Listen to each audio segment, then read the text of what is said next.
আসসালামু আলাইকুম। আজকে একটা ইম্পোর্টেন্ট বিষয় আপনাদের সাথে শেয়ার করব। সেটা হচ্ছে ফজরের নামাজের উঠার জন্য সময়মতো যাতে ঘুম থেকে আমরা উঠতে পারি, সেজন্য ১২ টা কার্যকরী উপায় নিয়ে আলোচনা করব। আমি এই বিষয়টা এখনই জানলাম বিধায় আপনার সাথে সেটা শেয়ার করছি।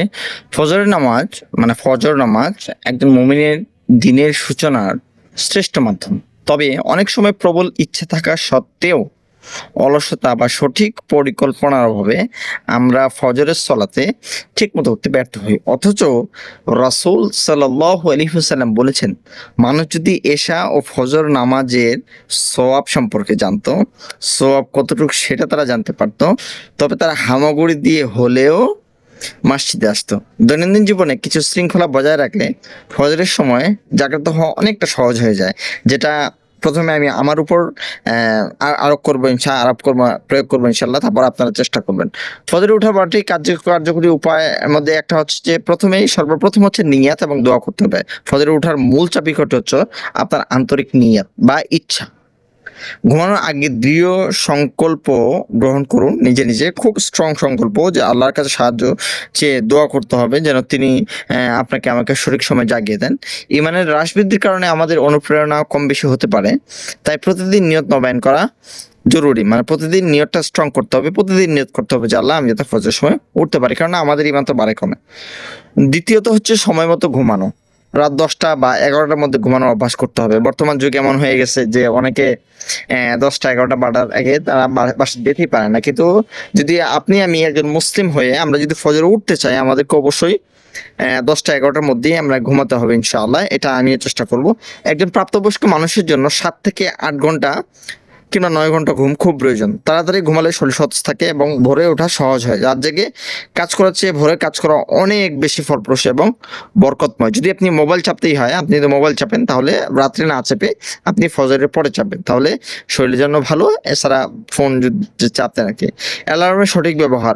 অনেকেই ফোনে অ্যালার্ম হাতে নাগালে রাখেন এবং ঘুমের ঘরে আপনার স্নুজ করে দেন, যাতে পরে বাজে কিংবা এর পরের দিন বাজে। এর পরিবর্তে ফোনটি আপনার বিছানা থেকে কিছুটা দূরে রাখুন, যাতে অ্যালার্ম বন্ধ করাতে আপনাকে উঠে দাঁড়াতে হয়। আর যদি দূরে রাখেন তাহলে অ্যালার্ম বন্ধ করতে উঠতে হবে, তখন ঘুম ভেঙে যাবে, মনের ভিতরে একটা সিগন্যাল আসবে যে না আমাকে উঠতে হবে। খাদ্যাভ্যাসের সতর্কতা। আমাদের খাবারেতেও অনেক সতর্কতা অর্জন করতে হবে। অতিরিক্ত তৈলাক্ত বা জাঙ্ক ফুড শরীরকে ভারী অলস করে দেয়। আমরা বাজারে ঘুরি, অসংখ্য পেঁয়াজি খাই, এটা খাই সেটা খাই, এগুলো জাঙ্ক ফুড আমাদেরকে অলস করে, সময় মতো ঘুম থেকে উঠার বাধা সৃষ্টি করে এবং রাতে হালকা খাবার খাওয়ার চেষ্টা করতে হবে। রাতে আমরা যে খাবারটা খাবো, ভারী খাবার খাবো না। আমরা অনেকে বক্কই করি যে ভারী খাবারগুলো রাত্রে খাওয়ার চেষ্টা করি, ভালো খাবার হলে রাতে খাওয়ার চেষ্টা করি। তাই রাত্রে হালকা খাবার খেতে হবে এবং সুন্নাহ অনুসরণে মধু বা খেজুরের মতো স্বাস্থ্যকর খাবার খাদ্য তালিকায় রাখতে পারেন রাতের বেলা। আরেকটা হচ্ছে তওবা এবং ইস্তিগফার। হৃদয়কে পাপমুক্ত রাখতে প্রতিদিন নিয়মিত ইস্তিগফার করতে হবে, তওবা করতে হবে আল্লাহর কাছে। আমাদের প্রিয় নবী সাল্লাল্লাহু আলাইহি ওয়াসাল্লাম প্রতিদিন ৭০ বারেরও বেশি ইস্তিগফার করতেন। মন পবিত্র থাকলে ইবাদতের প্রতি নিঃসন্দেহে আগ্রহ বেড়ে যাবে। ক্ষমাশীল হওয়া। ঘুমানোর আগে অন্যদের প্রতি থাকা ক্ষোভ, ঘৃণা মন থেকে মুছে ফেলতে হবে। হাদিসে এমন ব্যক্তিকে জান্নাতে হিসেবে উল্লেখ করা হয়েছে যে প্রতি রাতে অন্যকে ক্ষমা করে ঘুমাতে যায় এবং পরিষ্কার মনে ঘুমালে প্রশান্তি পাওয়া যায়, যা সময় মতো উঠতে সাহায্য করে। এটা কিন্তু কার্যকরী টিপস, আপনারা ফলো করতে পারেন। অন্যদিকে ডান দিকে ফিরে শোয়া। সুন্নাহ অনুযায়ী ডান কাতে শোয়া এবং ডান কানে হাত রেখে শোয়ার অভ্যাস করতে হবে। উপর হয়ে শোয়া অপছন্দনীয়, যা আল্লাহ সুবহানাহু ওয়া তাআলা এটা অপছন্দ করেন। অজু করে ঘুমাতে হবে। অজু অবস্থায় ঘুমানো বিশেষ ফজিলত রয়েছে। রাসূল সাল্লাল্লাহু আলাইহি সাল্লাম অজু করে ডান কাতে শুয়ে নির্দিষ্ট দোয়া পড়া শিক্ষা দিয়েছেন, যা ঈমানের সঙ্গে মৃত্যু নিশ্চিত করতে হেল্প করবে ইনশাআল্লাহ, যদি আপনি সকালে উঠতে আমরা না পারি, আমাদের যদি হায়াত না থাকে। তারপরে ঘুমানোর আগে কুল ফাল্লাহ তিনবার, তিন কুল কুল আউযু বিরব্বিল ফালাক, কুল আউযু বিরাব্বিন নাস, তারপরে কুল ফাল্লাহু আহাদ। ঘুমানোর আগে সূরা ইখলাস, ফালাক, নাস পাঠ করে দু হাতে ফু দিয়ে পুরো হাতে এরকম তেলের মতো মুছে নিতে হবে। এবং নিয়মিত আমল ছিল যা তিনি আল্লাহ রাসূল এটা ৩বার করতেন। আয়াতুল কুরসি তো অবশ্যই পাঠ করবেন। বিছানায় যাওয়ার পর আয়াতুল কুরসি পাঠ করলে আল্লাহ একজন রক্ষক নিযুক্ত করে এবং সে রাত থেকে সকাল পর্যন্ত আপনার পাহারাদার নিযুক্ত হন। শয়তানের প্রভাব মুক্ত থাকতে ফজরে ওঠা সহজ হয়। প্রযুক্তি থেকে বিরতি। রাত ৯টার পরে ফোন বা ইলেকট্রনিক ডিভাইস বন্ধ রাখতে হবে। এটা আমি আমার ক্ষেত্রেও প্রয়োগ করবো ইনশাআল্লাহ, আপনারাও করবেন। রাত ৯টার পরে আমরা নিজের মধ্যে নিয়ত সেট করি যে আমরা রাত ৯টার পরে আমরা কোনো ইলেকট্রনিক ডিভাইস ইউজ করবো না। ফোনের ব্লু লাইট ঘুমের মান কমিয়ে দেয়।